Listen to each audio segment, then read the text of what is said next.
एक प्रकार से जिस ब्रज में ठाकुर जी जैसे रहे, ब्रज में वैसे ही रहना चाहिए, ठाकुर जी जैसे रहे। सबसे पहली बात, ठाकुर जी ने पादुका नहीं पहनी वृंदावन में। आज भी बिहारी जी को देखो, राधा रमण जी को देखो, आपको पादुका दिखती है? नहीं दिखेगी। राधा वल्लभ जी को पादुका दिखती है? शीतकाल में मोजा जरूर पहना देते हैं, लेकिन ठाकुर जी पादुका नहीं पहनते, निरावृत चरणों से ही घूमते हैं वृंदावन में। कम से कम ये नियम बनाओ, जिनका अखंड ब्रजवास हो गया उनके लिए ये बात नहीं, पर जो 2-4 दिन के लिए वृंदावन आते हैं, 1 दिन के लिए आते हैं, पादुका पहनो ही मत, वृंदावन में ही मत पहनो। पूरा वृंदावन मंदिर है, मत पहनो। और अगर ऐसा कुछ है रोगग्रस्त हो, ये वो उन सब के लिए तो है ही नहीं। जो परिपूर्ण रूप से फिट हैं, वृंदावन में पादुका मत पहनो। हमारे श्री जी महाराज, आप जब भी वृंदावन आते थे, वृंदावन ब्रज भूमि की सीमा जैसी प्रारंभ होती, पादुका गाड़ी में ही उतार देते, और वृंदावन में आते सबसे पहले गाड़ी खोल के प्रणाम करते, फिर बिना पादुका के रहते जितने दिन वृंदावन में रहते।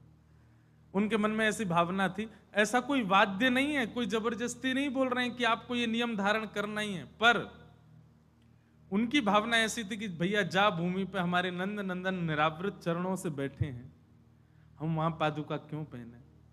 और भलिया आपका ही फायदा है, गाड़ी में ही रहेगी पादुका, तो चोरी भी नहीं होंगे, खोएंगी भी नहीं, मन में ये ग्लानी भी नहीं होगी, बताओ पादुका खो गई हमारी। अनावृत चरणों से रहो। अरे भैया, केवल परिक्रमा मार्ग में नंगे पांव से क्यों घूम रहे हैं? क्योंकि वो शुद्ध मार्ग है, वो पवित्र मार्ग है, वो परिक्रमा मार्ग है, पूरा वृंदावन परिक्रमा मार्ग है, पूरे वृंदावन में निरावृत चरणों से रहो। जरूरी नहीं है केवल ये जो परिक्रमा है हमारे वृंदावन की, यही करवे से वृंदावन परिक्रमा। आप वृंदावन में कहीं भी डोल रहे हो, छठी किरा से लेकर के कहीं जमुना जी तक कहीं भी जा रहे हो, सबरी परिक्रमा है, सब जगह एक जैसी रहो, एक ही भाव में रहो। तो पंचायतन को प्रणाम करो। और सबसे विशेष वृंदावन की अधिष्ठात्री स्वामिनी जी हैं, किशोरी जी हैं, वे प्रेम प्रदान करती हैं। ललिता विशाखा सहित किशोरी जी का नित्य स्मरण करो, नित्य प्रणाम करो, नित्य वंदन करो, और वृंदावन के इन 5 भावों को प्रणाम करो। इन सबके भाव से मन में गोपी भाव उत्पन्न होगा। इंद्रियों में कृष्ण मिलन की, एक प्रकार से कह दें तो कैसी उपासना, जैसे भूखे व्यक्ति को, प्यासे व्यक्ति को पानी की लालसा रहती है, ऐसी लालसा ठाकुर जी के लिए, दर्शन की ऐसी लालसा ठाकुर जी के लिए जब होती है, तब कृष्ण लीला में प्रवेश होता है। परीक्षित ने जब अपनी स्थिति बताई कि भगवान अब मुझे भूख नहीं है, प्यास नहीं है, अब मेरी सर्वांगीण इंद्रिय केवल कृष्ण भजना चाहती हैं, उन्हीं को सुनना चाहती हैं, मैं उन्हीं के भाव में, भावावेश में भाव निमुक्त होना चाहता हूं, तब श्री सुखदेव जी महाराज कहते हैं कि नैषाति दुस्सह छुन्मान् तत्योदमपि बाधते पिबन्तं त्वन्मुखाम्भोज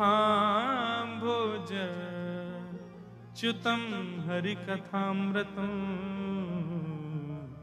पिबन्तं त्वन्मुखाम्भोज च्युतं हरिकथामृतं।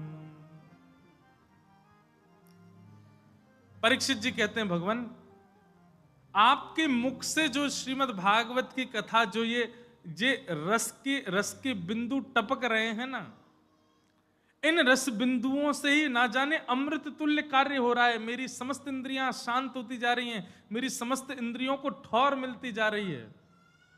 अब ऐसी स्थिति हो गई है कि बस अब भटकाव नहीं है, अब और कुछ नहीं चाहिए, कृपा करके आप केवल कृष्ण लीला में मुझे प्रवेश कराओ। तब सुखदेव जी कहते हैं, सम्यक व्यवसिता बुद्धि तब राजर्षि सत्तम वासुदेवैक निलय वासुदेवैक कथायां ते यज्जाता नैष्ठिकी रति। सुखदेव जी कहते हैं, परीक्षित, सम्यक व्यवस्थिता बुद्धि तव राजर्षि सत्तम। अब ऐसा लगता है कि तुम्हारी बुद्धि जो है वो व्यवस्थित हो चुकी है। नियम जानने की अभिलाषा, क्रम जानने की अभिलाषा, जप जानने की अभिलाषा, यज्ञ करने की अभिलाषा, अन्य अन्य अभिलाषाएं चित्त में प्रकट हो रही हैं, तो समझो कि अभी भी बुद्धि व्यवस्थित नहीं हुई है। लेकिन जैसे ही कृष्ण श्रवण करने की, लीला श्रवण करने की स्थिति प्रकट, और कुछ नहीं, बस लीला सुननी है, भाव सुनना है, तब श्री सुखदेव जी महाराज कहते हैं, अब तुम्हारी बुद्धि व्यवस्थित हुई है। सम्यक व्यवस्थिता बुद्धि। अन्य अन्य साधन करने की अभी अभिलाषा मन में प्रकट हो रही है, तो इस वक्त अभी भी मन में भटकाव है, बुद्धि में स्थिरता, अस्थिरता नहीं है, अस्थिर है बुद्धि। लेकिन जैसे ही मन में आ जाए, बस अब और कुछ नहीं चाहिए, बस हमको ठाकुर जी की लीला श्रवण करा दो, ठाकुर जी कथा श्रवण करनी है, उनका भाव श्रवण करना है, जैसे ये भावना चित्त में प्रविष्ट हो जाए, बस समझ जाओ अब ठाकुर जी चित्त में आ गए, आपकी बुद्धि व्यवस्थित हो चुकी है। या फिर ऐसा कहो, आपकी बुद्धि को, आपके मनस्त को ठाकुर जी जब स्वीकार कर लेते हैं, तब आपकी सब जगह से भटकाव खत्म हो जाते हैं। सारी क्रिया, सारे कर्म, सारे क्रियाकलापों से मन हट करके केवल और केवल ठाकुर जी को श्रवण करने का ही रहता है।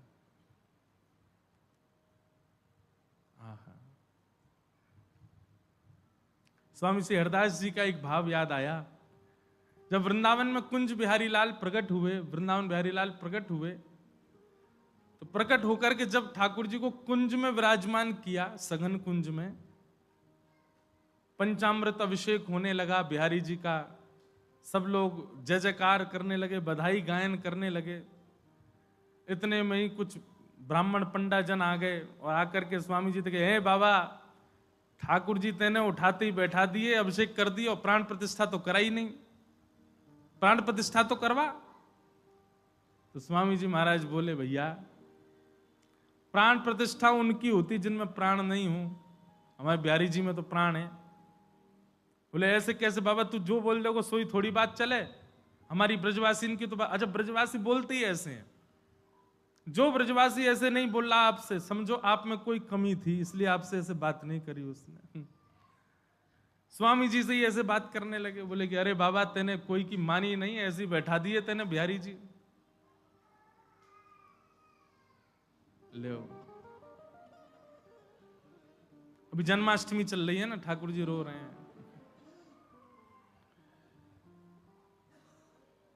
नेक देर मैया घुमा लाओ बाहर लाला को, थोड़ा श्रम करो। क्या बता रहे थे वहां, बिहारी जी ऐसे बैठा दिए। स्वामी श्री हरदास जी महाराज ने तुरंत एक रुई का फुआ लिया, बिहारी जी की नासिका के आगे किया, तो महाराज बिहारी जी की श्वास से फुआ उड़ गया। सब ब्राह्मण देख करके चकित हो गए। दोबारा एक फुआ रखा, बिहारी जी के मुख के आगे किया, फिर फुआ उड़ गया। स्वामी जी ने बताई, देखिए श्वास चल रही है बिहारी जी की, तुम कह रहे हो उनकी प्राण प्रतिष्ठा करो। वृंदावन में तो भैया सारे रीति रिवाज, लोक लाज और ये जितने भी वैदिक क्रियाएं, सबको बहुत बहुत प्रणाम है। पर वृंदावन की रसलीला में जब प्रविष्ट हो जाते हैं ना, तो वहां पर केवल एक ही वैदिक क्रिया है, वहां एक ही नियम है, वहां एक ही शास्त्र है। क्या? प्रेम, केवल प्रेम। बाकी सब भावों को प्रणाम मात्र कर देते हैं आचार्यगण। और वह सब स्थितियां जब आपकी समाप्त हो जाती हैं चित्त में, तभी आप गोपी भाव में परिणत होते हैं, और गोपी भाव परिणत होते ही आपको ब्रजलीला में प्रवेश मिलता है, आपकी बुद्धि व्यवस्थित होती है। राजन, अब तक तुम मुक्ति की बात भी कर रहे थे, अब तक तुम पाप और पुण्य के बारे में भी जानना चाह रहे थे, अब तक तुम अन्य कई साधनों के विषय पूछ रहे थे, पर अब तुम्हारे चित्त में केवल एक ही अभिलाषा है। क्या? कि मुझे कृष्ण लीला सुननी है, विस्तार से सुननी है। अब तुम्हारी बुद्धि व्यवस्थित हो गई। तुम्हें ना मुक्ति की चिंता है, तुम्हें ना भुक्ति की चिंता है, तुम्हें ना नियमों की चिंता है, ना क्रमों की चिंता है। अब तुम्हारी बुद्धि व्यवस्थित हुई। अब मैं तुम्हें कृष्ण लीला सुनाऊंगा। 4 गुण होते हैं हमारे अंदर, सत्व, रज, तम और सात्विक। सत्व, रज, तम और निर्गुण 4 गुण होते हैं। इन 4 गुणों के विषय में भगवान ने श्रीमद् भागवत में कपिल विभूति संवाद में बताया, जब तक 3 गुण समाप्त नहीं होंगे, चतुर्थ गुण प्रारंभ नहीं होगा, तब तक हम निर्गुण नहीं बन सकते। और जब तक निर्गुण नहीं बनेंगे तब तक गोपी भाव चित्त में नहीं आएगा। जब तक गोपी भाव चित्त में नहीं आए तब तक कृष्ण लीला में प्रवेश नहीं मिलता।